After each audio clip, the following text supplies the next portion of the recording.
भारतीय कम्युनिस्ट पक्ष ठाणे जिल्हा काउन्सिलसह टोरंट विरोधी समितीच्या वतीने राज्य शासनाविरोधात आंदोलन। भारतीय कम्युनिस्ट पक्ष ठाणे जिल्हा काउन्सिलसह टोरंट विरोधी समितीच्या वतीने दुपारी 3च्या सुमारास शहरातील महानगरपालिका कार्यालय समोरून उपविभागीय कार्यालयात पर्यंत पदयात्रा करून राज्य शासनाच्या विरोधात जोरदार घोषणाबाजी करत आंदोलन करण्यात आले।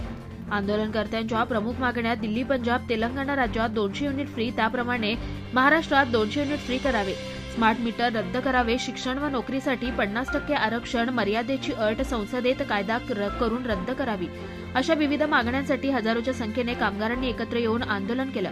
कुठलेही अनुचित प्रकार घडू नये यासाठी कडक पोलीस बंदोबस्त तैनात करण्यात आला होता।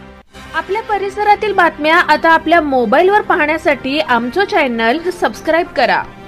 यूनिट फ्री दिलेच पाहिजे, प्रीपेड मीटर नहीं चलेगा, प्रीपेड मीटर नहीं चलेगा,